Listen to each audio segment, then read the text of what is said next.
اللهم صل وسلم اللهم صل وسلم وزد وانعم وتفضل وبارك بجلال جمالك على زين عبادك واشرف عبادك أسد العرب والعجم وإمام طيبة والحرم وترجمان بلسان الكتاب ومنبع العلم والحلم والحكمة والحكم أبي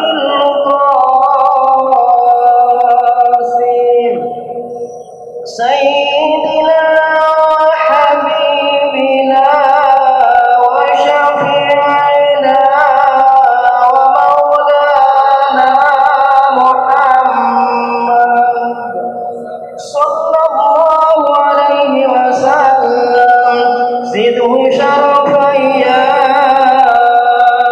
رب زده شرفا يا رب زده شرفا يا رب وكرما وتعظيما ورفعة ومحبة وبرا ورضي الله تبارك وتعالى عن الفخر والقدر الجليل ساداتنا وأئمتنا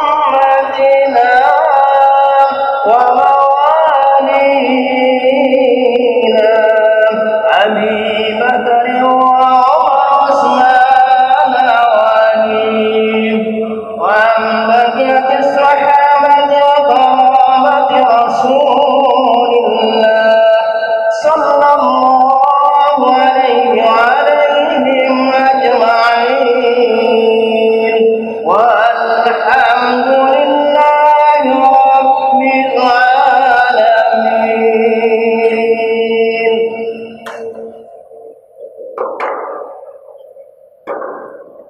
يا ربي بالمصطفى بلغ مقاصدنا واغفر لنا ما مضى يا واسع الكرم.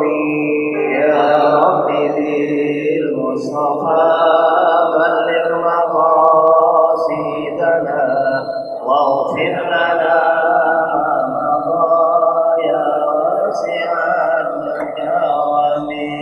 يا ربي هيئ لنا من أمرنا رشدا واجعل معونتك الحسنى لنا مددا. يا ربي بالمصطفى بلغ مقاصدنا واغفر لنا ما مضى يا واسع الكرم. ولا تكلنا إلى تدبير أنفسنا فالنفس تعجز عن إصلاح ما فسدا. يا ربي بالمصطفى بلغ مقاصدنا واغفر لنا ما مضى يا واسع الكرم. أنت الكريم وقد جهزت يا أملي إلى آياتك وجها سائلا ويدا. يا ربي بالمصطفى بلغ مقاصدنا واغفر لنا ما مضى يا واسع الكرم. اللهم صل وسلم وبارك عليه وعلى آله. الفاتحة على نية أن الله يفتح علينا فتوح العارفين ويفقهنا وإياكم في الدين ويرزقنا كمال الإخلاص واليقين. ثم الفاتحة إلى روح مؤلف هذا الكتاب الإمام النووي الشيخ محمد النووي وقال البنتاني بأن الله يتغشاه بالرحمة والمغفرة وأن الله ينفعنا بأسراره وأنواره وعلومه ونفعاته في الدين والدنيا والآخرة.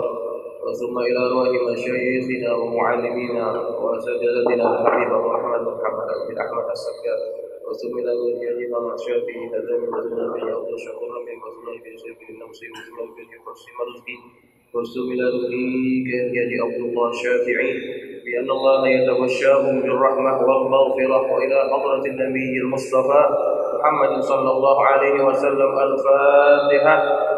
أعوذ بالله من الشيطان الرجيم. بسم الله الرحمن الرحيم. الحمد لله رب العالمين الرحمن الرحيم مالك يوم الدين إياك نعبد وإياك نستعين اهدنا الصراط المستقيم صراط الذين أنعمت عليهم غير المغضوب عليهم ولا الضالين آمين. السلام عليكم ورحمة الله وبركاته.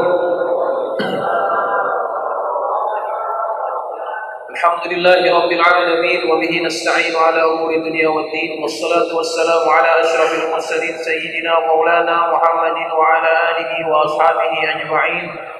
سبحانك لا علم لنا إلا ما علمتنا إنك أنت العليم الحكيم. رب اشرح لي صدري ويسر لي أمري واحلل عقدة من لساني يفقهوا قولي. أما بعد فإن أصدق الحديث كتاب الله تعالى وخير الهدي هدي محمد صلى الله عليه وسلم وشر الأمور محدثاتها وكل محدثة بدعة وكل بدعة ضلالة وكل ضلالة في النار. Hadirin jamaah yang dirahmati Allah sekalian, alhamdulillah kita panjatkan syukur kehadirat Allah Subhanahu wa taala atas nikmat yang Allah kurniakan kepada kita. Alhamdulillah malam ini kita dapat hadir duduk di majelis ilmu mengkaji kitab Nasaihul Ibad yang dikarang oleh Syekh Muhammad Nawawi Al-Bantani, yang semoga apa yang kita akan pelajari nanti menjadi ilmu yang bermanfaat, dan semoga duduknya kita di tempat ini Allah berikan kita rahmat daripadanya, dan semoga Allah juga ampuni segala dosa-dosa kita. Amin Allahumma amin. Baik jamaah sekalian yang dirahmati Allah, kita akan meneruskan pengajian kitab Nasaihul Ibad. Kita masih dalam bab yang terakhir daripada kitab ini, Babul Usyari, maqalah yang ke-16, wal maqalatus sadisatu asyarah. Kalau di buku ini 100. Kalau yang di buku yang saya punya 100. Kalau yang di buku Pak Usul berapa? Hah? 77. 60. Makalah yang ke-16. Makalah yang ke-16. Halaman ke-60. Hah? 67. Ya, 67 katanya. Baik. Jamaah sekalian yang dirahmati Allah, saya akan sedikit mereview, mengulang sedikit apa yang kita bahas pada pertemuan yang lalu. Pada pertemuan yang lalu kita baru membahas 2 dari 10 obat yang dikatakan oleh seorang tabib yang dijumpai oleh Al-Imam Hasan Al-Basri. Masih ingat ya?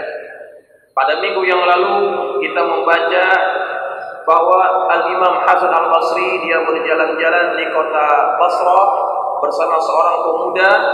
Kemudian mereka berjumpa dengan seorang tabib yang dikelilingi oleh pasien-pasien yang cukup banyak. Kemudian pemuda ini maju ke depan, dia mengatakan supaya dia dapat diberikan satu obat bagi penyakit hatinya, ya. Yang ingin dia minta adalah bahwa si tabib ini memberitahukan dia obat-obat yang dapat membersihkan dosa-dosanya dan dapat mengobati penyakit hatinya, ya. Saya ulang sedikit biar agak nyambung, ya. Kemudian pada minggu yang lalu kita sudah bahas 2 dari 10 obat itu. Kata si tabib ini, dia mengumpamakan dengan ramuan yang biasa dia buat. kalau engkau ingin membersihkan dosa-dosamu dan juga engkau ingin mengobati penyakit hatimu, kata si tabib ini, ambillah akar dari pohon kefakiran dan juga akar dari pohon ketawaduan. Ya, dua akar ini diambil sebagai satu ramuan. Akar fakir, akar tawadhu digabung. Baik, sekarang kita masuk kepada yang ketiga. Ramuan apa lagi yang perlu dicampur dalam obat itu? Bismillahirrahmanirrahim. Qala al-musannif rahimahullahu ta'ala wa nafa'ana bi ulumihi fid dharain amin. Qala radhiyallahu anhu. Waj'al fiha, dan jadikan kepadanya, ay fitil kal uruq, bersama dengan akar-akaran itu, digabungkan juga dengan akar-akaran itu, ihlijut taubah, ihlij taubat. Ya, apa itu ihlij? Ihlij itu adalah nama satu obat yang berfungsi untuk membersihkan perut seseorang, namanya ihlij. Ya, kata tabib ini, gabungkan dengan dua akar itu dengan ihlij taubat. Kenapa? Karena ihlij taubat itu, ihlij adalah dia berfungsi juga dapat membersihkan. Fal ihliju yadhhabu wasahal batan. Kalau ihlij dapat membersihkan kotoran dalam perut, wa taubatu tazhabu dzunub, sedangkan taubat itu dapat membersihkan dosa. Ya. Qala Nabi sallallahu alaihi wasallam, at-taibu minadz-dzambi kaman la dzambala. Orang yang bertaubat daripada dosanya seperti orang yang tidak ada dosa. Jadi kata Nabi kita Muhammad sallallahu alaihi wasallam, orang yang bertaubat daripada dosa seperti orang yang tidak ada dosa. Artinya Allah ampuni segala dosa-dosanya.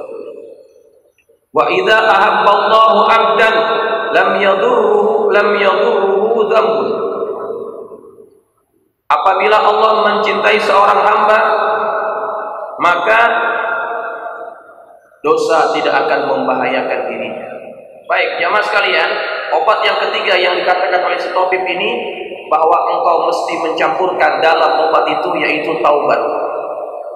Fungsinya apa taubat itu? Membersihkan segala dosa-dosa kita. Ketika seseorang itu telah dibersihkan dari dosa-dosanya, maka segala yang baik-baik akan mudah hadir ke dalam hatinya. Di dalam ilmu tasawuf itu ada beberapa tahapan kalau orang ingin mencapai ma'rifat. Yang pertama, dia harus menempuh yang namanya takhalli. Ya. Yang kedua, tahalli. Yang ketiga, baru akan kita raih yang namanya tajalli. Takhalli itu apa? Takhalli ini maksudnya adalah mengosongkan, membersihkan diri kita dari segala penyakit-penyakit yang buruk-buruk, termasuk dari segala jenis dosa dan maksiat. Apabila orang ingin dalam dirinya itu tumbuh sifat-sifat yang mahmudah, maka jalan yang pertama adalah dia mesti melewati yang namanya babut taubah, pintu taubat. Seperti misalnya kalau kita akan menyambut bulan suci Ramadan, atau kita akan menyambut hari raya Idul Fitri, yang dimana orang akan banyak datang ke rumah kita, apa yang akan kita buat di rumah kita? Kita akan cat rumah kita. Kalau ada yang kotor, kita akan bersihkan, kita akan cat semuanya itu. Tetapi sebelum kita mengecat, kalau ingin hasil cat kita itu baik, kita mesti bersihkan dulu apa yang namanya sabang-sabang, lumut-lumut, kotoran-kotoran. Itu mesti dibersihkan dulu. Kalau tidak dibersihkan, maka hasil pengecatan kita tidak akan pernah sempurna dan bagus hasilnya. Begitu juga dengan orang yang ingin tumbuh sifat-sifat mahmudah dalam dirinya, maka dia mesti membersihkan dirinya itu daripada segala dosa dan maksiat. Barulah kemudian akan mudah muncul sifat-sifat mahmudah. Nah, inilah yang disebutkan oleh si tabib ini. Kalau engkau ingin membersihkan hatimu dari penyakit-penyakit hati, maka taubat juga mesti kamu masukkan dalam ramuan itu. Baik.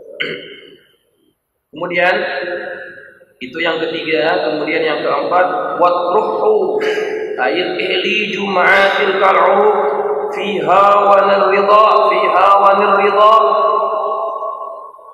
Tiga bahan tadi engkau campakkan, engkau masukkan ke dalam satu hawa nirridha. Kalau orang mau numpuk itu namanya apa? Lesung ya? Lesung ya?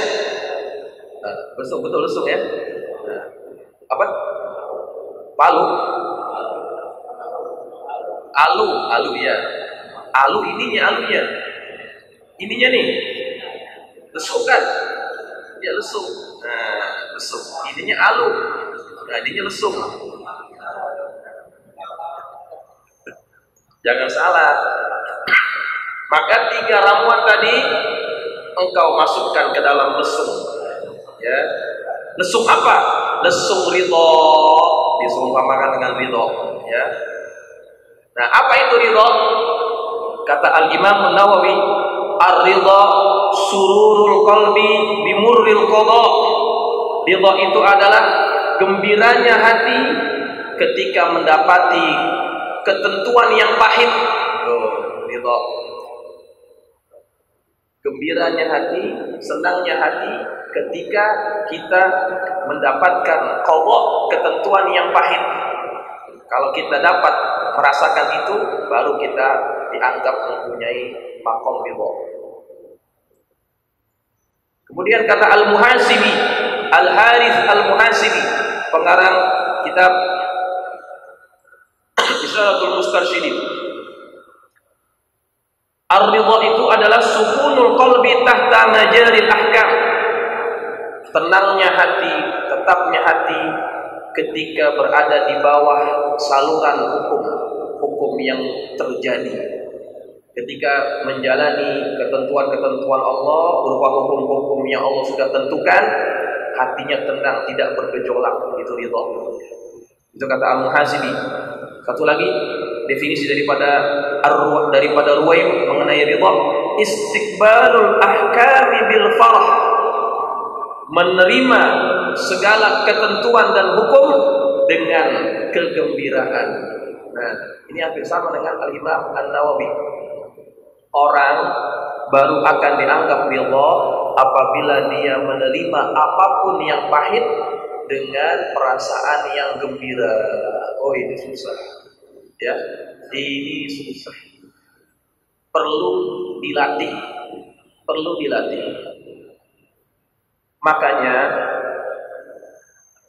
Nabi kita Muhammad sallallahu alaihi wasallam mengajarkan kepada kita agar kita dapat memiliki sifat ridha ini, senantiasalah kita memuji akan apa saja yang Allah kurniakan kepada kita, baik itu berupa nikmat ataupun berupa musibah.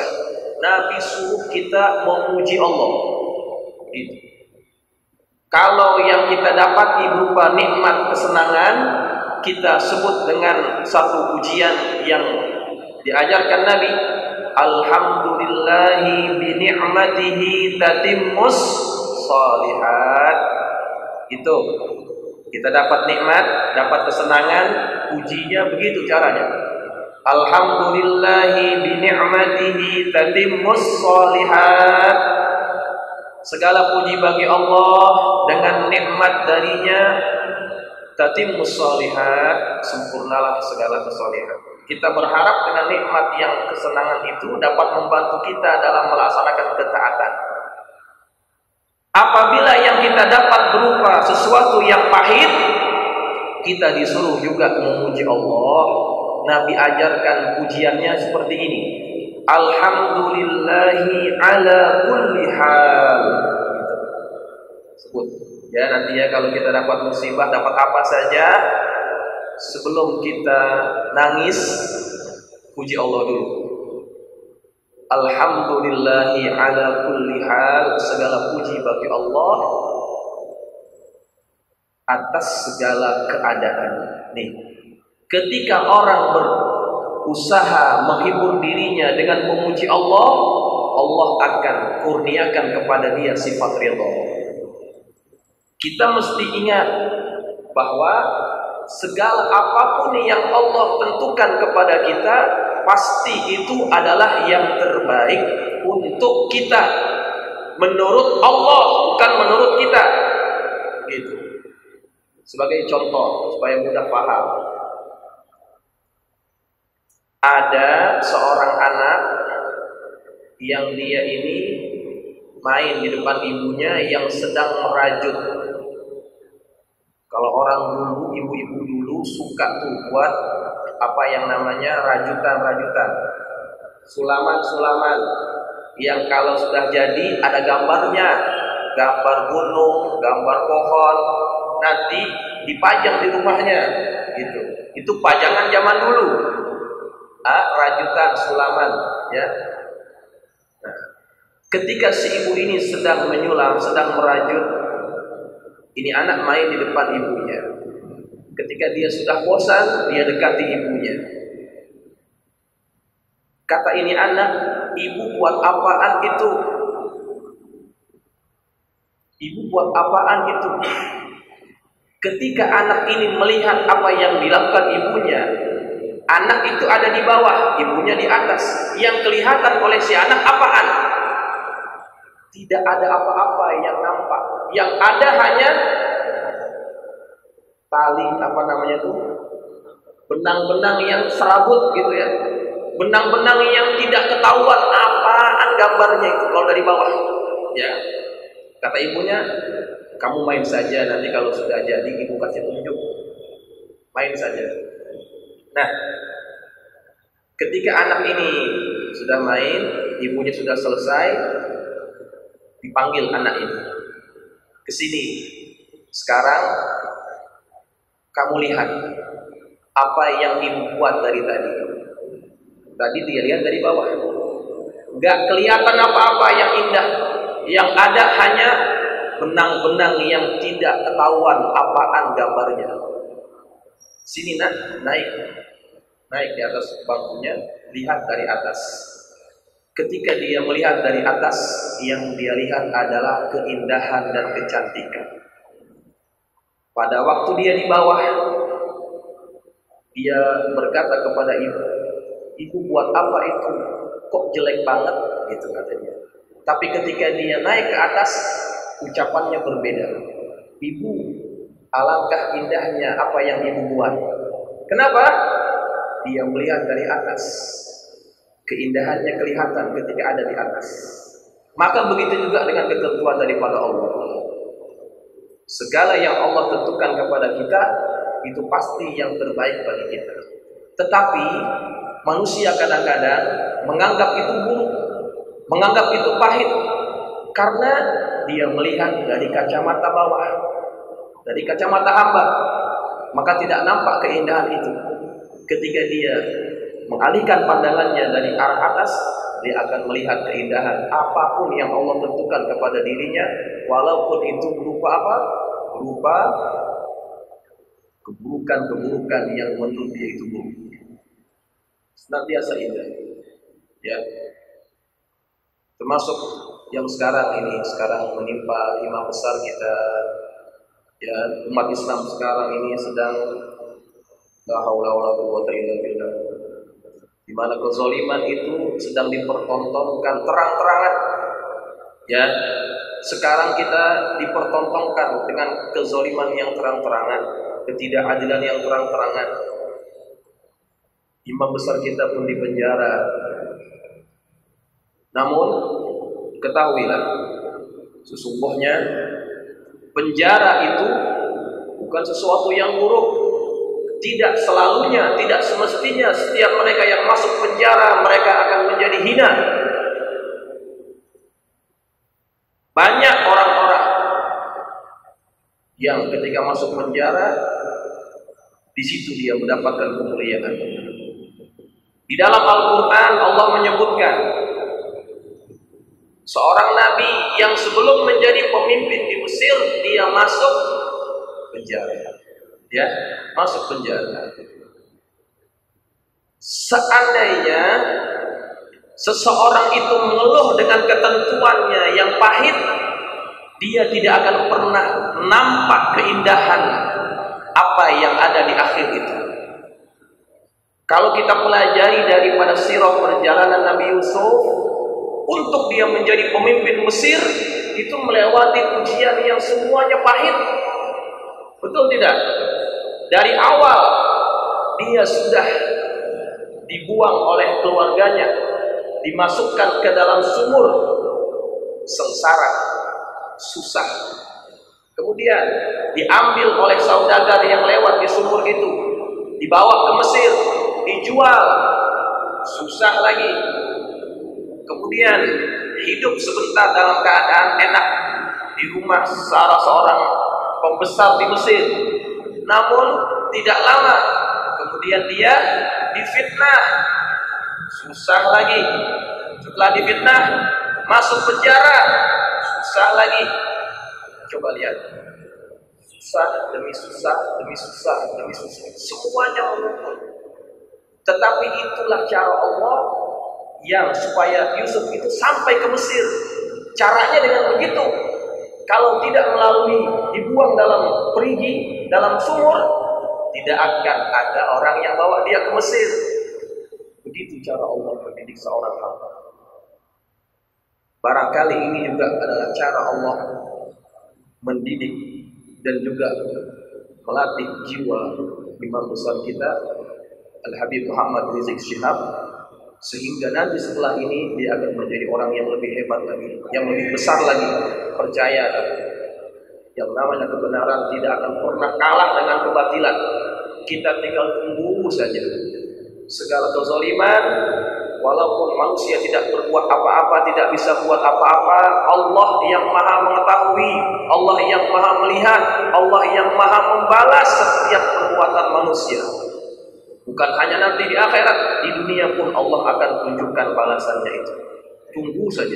Kita sebagai orang mukmin, seorang yang beriman kepada Allah, yang kita bisa bela, yang kita bisa buat adalah banyakkan berdoa kepada Allah. Ya, insya Allah tidak lama lagi kemenangan itu akan berada di tangan umat Islam. Insya Allah. Baik jamaah sekalian yang dirahmati Allah. Jadi ramuan yang berikutnya tadi adalah 3 obat itu, 3 ramuan itu masukkan ke dalam lesung. Lesung apa? Lesung ridho. Ya, mesti ada sifat ridho. Ingat, kita sudah membahasnya. Terimalah segala ketentuan apa saja yang datang kepada kita dengan hati ridho. Kehilangan orang yang kita cintai, terima. Kehilangan barang yang kita sayang, terima. Ditimpa musibah apapun musibah itu, terima. Karena itu datangnya dari siapa? Dari Allah Subhanahu wa ta'ala. Kalau kita tidak menerimanya, berarti kita menentang Allah Subhanahu wa ta'ala. Ya. Baik. Kemudian yang berikutnya adalah wa azhiqhu biminjari al-qana'ah, dan tumbuklah dia. Yang tadi itu ramuannya, akar-akaran daripada fakir, akar-akaran daripada tawadhu, kemudian ihlij taubat, masukkan ke dalam lesung ridho. Sekarang tumbuk dengan apa? Dengan alu qanaah, ya.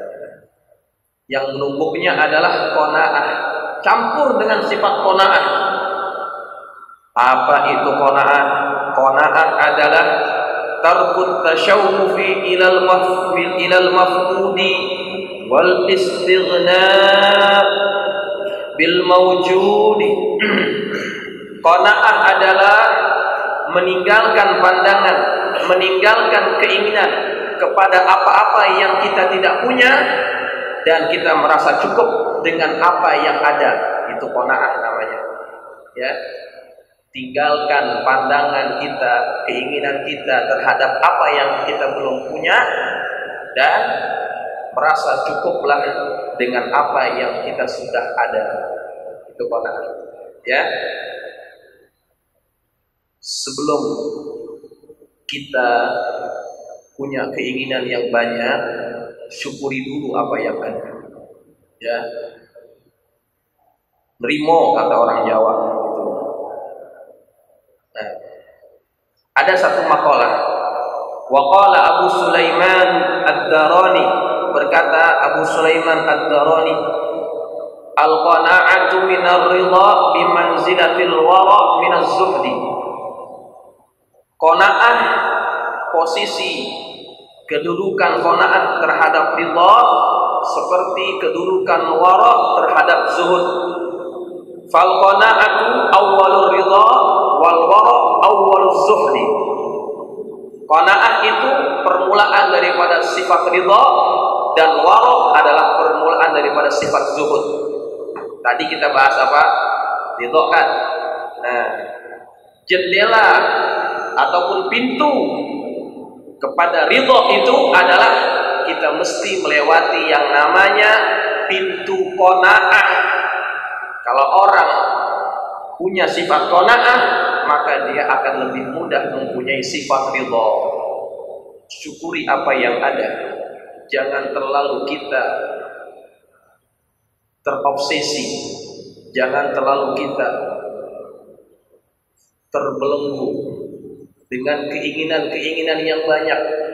Ingin ini, ingin itu, ganti ini, ganti itu, punya ini, punya itu. Keinginan itu adalah azab sebetulnya. Orang semakin banyak keinginan, semakin susah hidupnya, makin sengsara. Coba deh. Semakin banyak keinginan, semakin sengsara hidup kita, semakin susah hidup kita. Sebetulnya rizki yang Allah kurniakan itu pasti cukup, betul tidak? Setiap rizki yang Allah berikan itu pasti cukup. Yang tidak cukup itu karena apa? Karena keinginan kita yang banyak. Semakin banyak keinginan, semakin kita merasa rizki itu tidak cukup. Padahal Allah sudah mencukupkan segala rizki kita. Ya, sebelum kita menginginkan yang banyak itu, kita merasa cukup dulu dengan apa yang ada. Syukuri dulu apa yang ada. Kalau orang sudah punya mobil, kita lihat kita baru punya motor, alhamdulillah kita punya motor. Orang lain datang ke masjid jalan kaki, syukur. Ya. Kita makan satu hari lauknya cuma satu, ya. Kadang-kadang sarden. Sarden apa? Sarden bansos gitu. Alhamdulillah, syukuri dulu masih dapat bansos, ya kan? Ada juga orang yang udah miskin gak dapat bansos, kan lebih susah. Ya. Ini udah dapat bansos, ngeluhnya bukan main. Ya. Bansos, sarden lagi, sarden lagi. Nah, coba syukuri dulu apa yang ada, ya. Insya Allah kalau itu sudah kita syukuri, akan mudah hadir sifat qanaah, ya. Ya. Baik, hadirin jamaah sekalian, qanaah ini menyebabkan orang ini akan terhindar dari yang namanya sifat rakus dan tamak. Ya. Ketamakan-ketamakan yang sedang terjadi di muka bumi ini itu karena tidak adanya sifat qanaah. Ya. Sudah punya satu ingin dua, sudah punya dua ingin tiga. Ya. Kata Nabi kita Muhammad sallallahu alaihi wasallam, manusia tidak akan pernah puas terhadap apa yang dia miliki. Kalau dia sudah memiliki satu lembah daripada emas, dia akan menginginkan lembah yang kedua.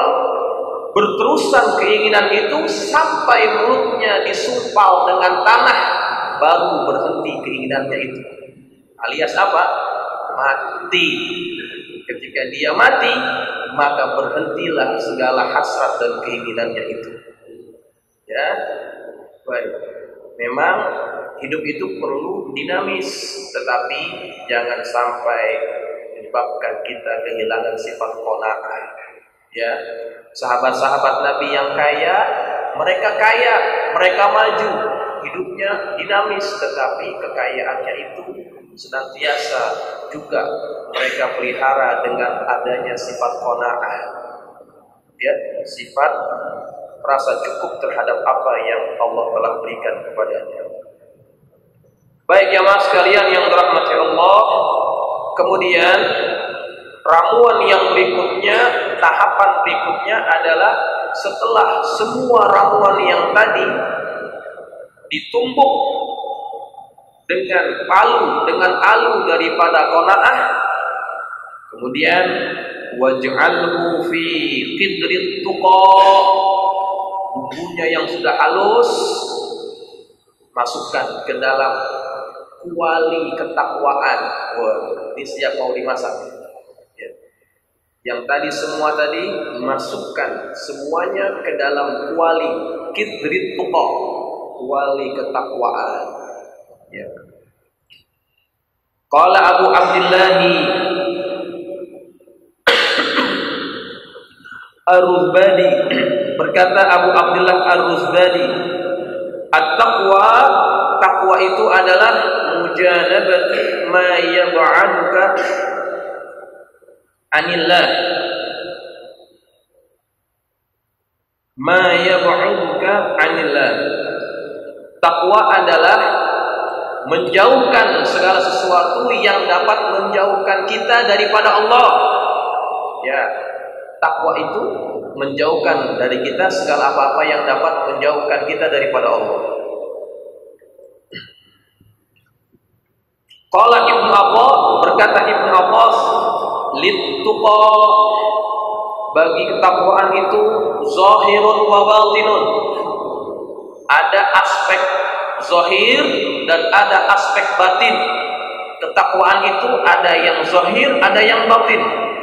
Fa zahiruhu muhafadzatul hududi wa batinuhu an-niyatu wal ikhlasu. Zahir daripada ketakwaan itu adalah menjaga segala aturan-aturan dan hukum-hukum daripada Allah. Wa batinuhu, dan batin daripada takwa adalah an-niyatu wal ikhlas, niat dan keikhlasan. Nah, ini takwa paketnya itu. Paketannya itu ada zahir, ada batin. Tidak akan sempurna ketakwaan seseorang kalau kurang daripadanya. Zahirnya apa? Zahirnya kita laksanakan segala aturan-aturan Allah. Yang diperintah kita laksanakan, yang dilarang kita tinggalkan. Itu namanya takwa yang zahir. Wajib itu. Kemudian kalau orang sudah melaksanakan yang diperintah, meninggalkan segala yang ditaat, yang dilarang oleh Allah Subhanahu wa taala, dia belum tentu betul takwanya tadi. Maka dia perlu juga jaga dengan takwa yang batin, yaitu apa? Ketika dia buat takwa yang zahir tadi, mesti dilandasi dengan keikhlasan kepada Allah, niat yang betul kepada Allah Subhanahu wa taala. Bukan karena makhluk, bukan karena orang lain, tapi karena Allah Subhanahu wa taala. Ya. Kita yang hadir ke majelis ta'lim, yang selalu sembahyang berjamaah, kita sudah takwa belum? Sudah belum? Sudah takwa belum? Sudah. Takwa yang mana? Takwa yang zahir, ya kan? Ini kan semua kan amal takwa, amal zahir ya. Duduk di majelis ilmu, salat berjamaah, itu namanya takwa zahir. Tetapi Niat kita masing-masing berbeda-beda barangkali. Kalau niatnya karena Allah, barulah sempurna ketakwaan kita, zahiran wa batinan. Zahir dan batin kita akan sempurna. Nah, ketika orang mempunyai sifat takwa ini, banyak kelebihan yang akan dia dapat. Ya, kata Allah dalam surah Al-Talaq, "Wa may yattaqillaha yaj'al lahu makhraja wa yarzuqhu min haitsu la yahtasib." Kemudian apa lagi?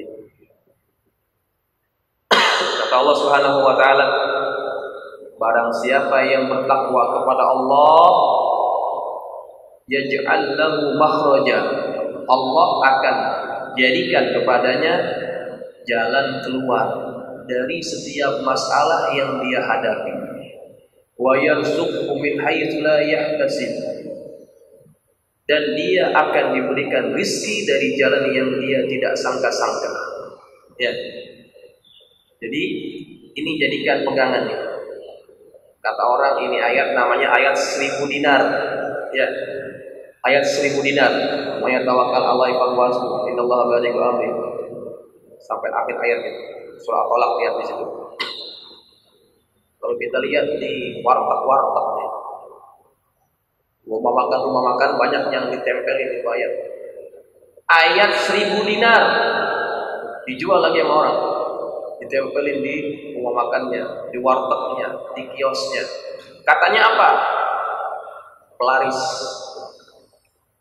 penarik rezeki, gitu. Ditempelin. Orang nggak tahu ayat itu kalau mau laris bukan ditempelin, tetapi diapain? Diamalin. Ya, diamalin ayatnya, bukan ditempelin aja. Ya. Apa yang mesti diamalkan? Kalau kalian ingin rezeki kalian datang dari arah yang tidak disangka-sangka, caranya apa? Mayyattaqillah, bertakwa kepada Allah, gitu. Ya, ini tempel ayat 1000 dinar. Tapi ketika berjualan nipu pelanggannya, itu namanya bukan bertakwa, tapi tidak bertakwa. Maka kalau rezeki kita ingin murah, ingin mudah, maka jalannya adalah tingkatkan ketakwaan. Kalau kita banyak masalah, ingin keluar dari masalah, jalannya apa? Tingkatkan ketakwaan. Tidak ada yang lain. Ketika orang itu bertakwa, Allah sudah janjikan. Tidak mungkin Allah bohong terhadap janjinya. May yattaqillaha yaj'al lahu makhraja wa yarzuqhu min haitsu la yahtasib. Ya, kalau kita minta kepada makhluk, kadang-kadang makhluk itu merasa bosan dengan kedatangan kita. Tapi kalau kita minta kepada Allah, Allah tidak akan pernah bosan mendengar segala permintaan kita. Dan jalan yang paling dekat kepada pertolongan Allah itu adalah dengan jalan ketakwaan kita kepada Allah. Ingat, takwa itu ada yang zahir, ada yang batin. Yang zahir kita laksanakan segala aturan-aturannya Allah, yang batin kita jaga niat kita dalam melaksanakan aturan-aturan itu. Baik jamaah sekalian, masih ada beberapa menit. Ada yang ingin bertanya atau tidak? Kira-kira ada yang ingin bertanya? Silakan kalau ada. Ya, silakan Pak.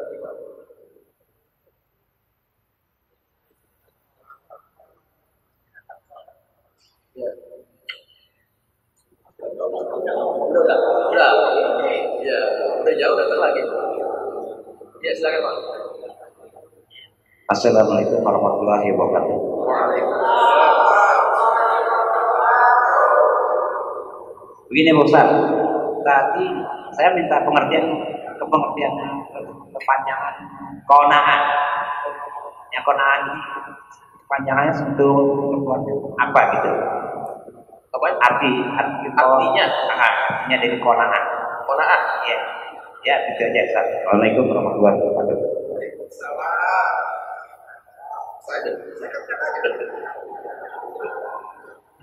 Oke.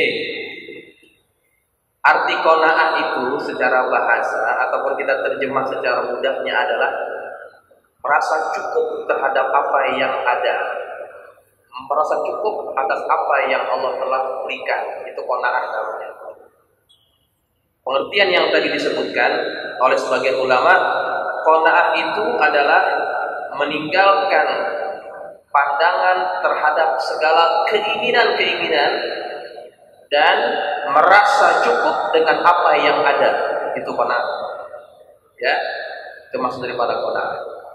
Jadi kalau orang punya sifat qanaah, maka dia pasti akan mudah hadir sifat syukurnya kepada Allah. Ya, apapun yang dia dapat, itulah yang menjadi rezeki terbaik daripada Allah. Begitu, Pak. Ya, jelas ya. Oke, ada lagi? Assalamualaikum warahmatullahi wabarakatuh.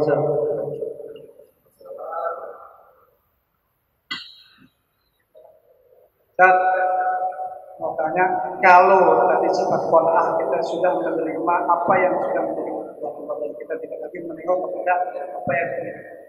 Tetapi bolehkah seseorang ada melihat keinginan, dia ingin mendapatkan sesuatu yang orang miliki dengan apa yang memang dia perjuangkan? Ya. Disahkan secara agama, secara syariat, ada seseorang yang mungkin dalam hidupnya susah, Ya. tapi pada saat ini sudah merasakan beberapa hasil keluarga, tetapi dia pengen ada satu ingin lebih baik daripada apa yang hari ini. Baik. Jadi konsep qanaah ini jangan membuat kita ini menjadi umat yang mundur ya. Jangan salah paham. Mentang-mentang belajar qanaah ya udah gini aja dah. Gitu ya. Jangan begitu ya, jangan salah paham ya. Islam itu tidak mengajar seperti itu. Maju tetap harus kita jadikan satu aturan hidup kita. Kalau misalkan bapak kita, kakek kita dulu tidak sekolah tinggi, ya kita harus lebih daripada mereka. Ya, itu kan keinginan namanya. Bapak kita nggak sekolah, contohnya, tong, katanya, lu jangan kayak gua. Ya, gua mau jualan buah, lu jangan jualan buah. Sekolah biar tinggi, gitu kan? Nah, kita sekolah lebih tinggi daripada ayah kita. Itu apakah tidak qanaah? Bukan begitu konsepnya. Bukan begitu konsepnya. Islam juga mengajar kita kepada yang namanya kemajuan. Ya, tetap yang namanya kemajuan harus kita kejar. Karena kalau tidak kita kejar, semuanya akan dikuasai oleh bukan Islam. Habis kita nanti. Ya, harus maju. Nah, apakah kalau orang itu punya sesuatu kita ingin juga seperti dia, itu salah dalam segi agama? Tidak. Keinginan itu selama tidak menyebabkan kita melanggar aturan-aturan Allah, maka dia tidak salah. Nah, ketika orang mempunyai sifat qanaah, apabila ada keinginan itu, qanaah ini akan menyetir hatinya supaya dia tidak menjadi orang yang terlalu tamak. Targetnya akan senantiasa dikejar, tentunya dengan panduan-panduan yang sesuai dengan aturan agama. Ketika orang tidak punya sifat qanaah, dia akan menjadi orang yang mengejar keinginannya secara liar. Caranya dia tidak peduli halal ataupun haram. Ini yang berbahaya. Ya, tetap kalau kita ingin punya sesuatu, hasrat sesuatu, itu tidak disalahkan dalam dunia agama. Ya, Islam perlu orang-orang yang hebat, Islam perlu orang-orang yang kaya, Islam perlu orang-orang yang pintar, dan itu harus dikejar. Tidak berarti belajar qanaah terus kita tidak mau maju, bukan begitu maksudnya. Ya, jelas ya. Ya. Assalamualaikum warahmatullahi wabarakatuh. Waalaikumsalam. Saya yang tadi mengenai tentang tahapan kami sifat dalam ilmu tasawuf.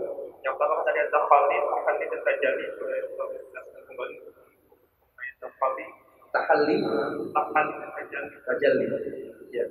Maksudnya mau dijelaskan itu. Baik. Tadi ada 3 tahapan ya. Tahalli, tajalli.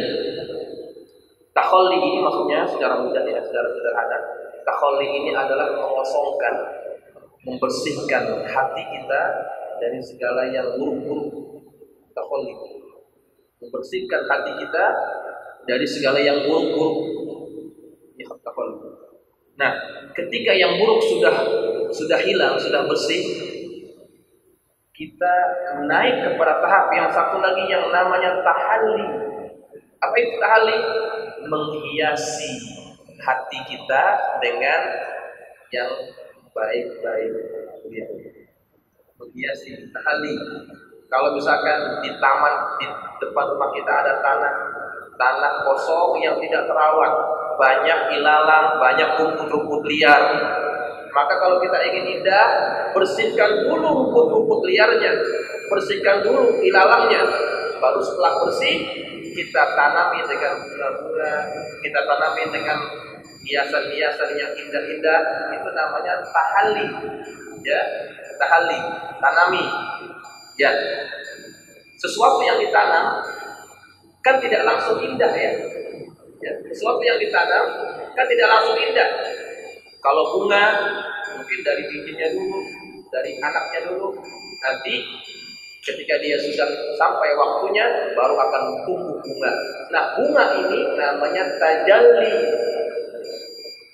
Apa yang ditanam itu, keindahan-keindahan yang ditanam di hati kita akan menghasilkan buah. Buahnya itu disebut tajalli. Ya, apa? Jelas ya? Satu lagi, Ustaz. Ya, satu lagi.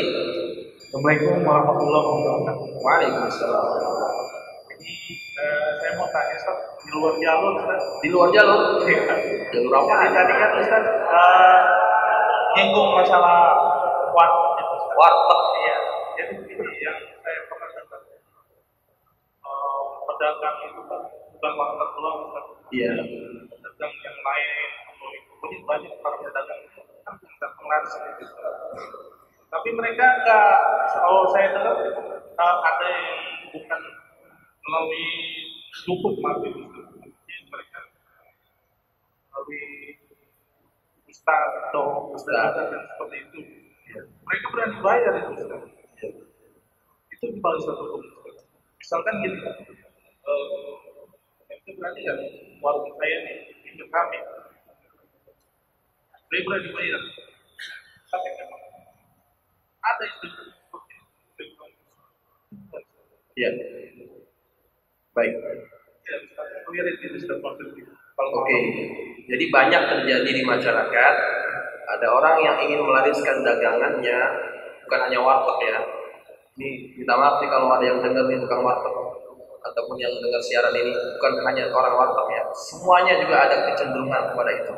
Dia ingin laris dan caranya ingin instan, ya. Caranya ingin instan. Bagaimana? Ya, dia datang kepada orang-orang yang dianggap pinter, ya.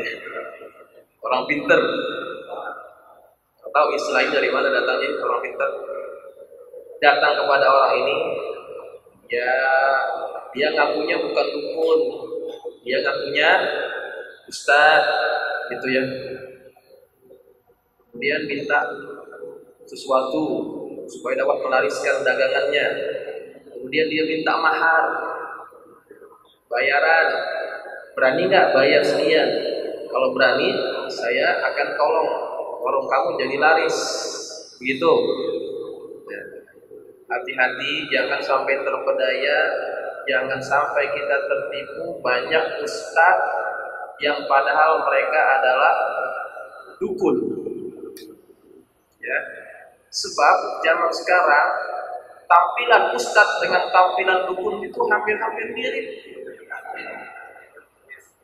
Ustadz pakai gamis, dukun pakai gamis. Ustadz pakai imamah, dukun sekarang pakai imamah. Coba, ya. Ustadz pegang tasbih, dukun juga pegang tasbih juga. Nah, kita mau bedainnya bagaimana? Kita lihat apa yang dia ajarkan itu. Kalau dia berjanji, kalau kamu mau bayar, saya tolong warung kamu jadi laris. Ini namanya sudah pasti dukun. Ya, nah, tidak ada yang begitu caranya. Kalau memang dia ustaz, kalau ada orang minta tolong datang kepada dia, tolong Pak Ustaz doakan saya nih warung saya biar laris. Paling-paling dia cuma doakan, ya kan? Dia saya doain dah, gitu. Biar laris dagangannya. Gitu. Ataupun paling-paling ini Ustaz cuma kasih amalan. Nih, saya kasih wiridan, ijazah, baca, amalin gitu. Paling itu ya. Tapi kalau dia minta mahar, saya jamin warung kamu akan laris manis gitu. Ini pasti namanya ya. Dia akan minta bantuan daripada jin. Ya, jin. Makanya jangan yang seperti itu. Ya. Kalau orang yang betul, dia akan suruh. Kalau kamu mau laris, bertakwa. Nah itu baru Ustaz. Ya. Bertakwa kepada Allah, baru kamu akan laris dagangan kamu. Kan ayatnya tadi saya sudah sebut itu kan. Ya. Jadi harus hati-hati ya. Jangan salah bertanya dan jangan tertipu dengan penampilan. Jangan tertipu dengan casing. Ya. Sekarang ini banyak Ustaz banyak dukun casingnya Ustaz, gitu ya. Hati-hati. Jadi nanti Ustaz nggak tahu lagi casingnya mesti kayak gimana lagi, ya. Jadi oke jelas ya, cukup ya. Sudah Isya, insya Allah mudah-mudahan bermanfaat. Yang belum dibahas daripada yang makalah ini, insya Allah minggu depan. Mudah-mudahan bermanfaat. Al-Fatihah.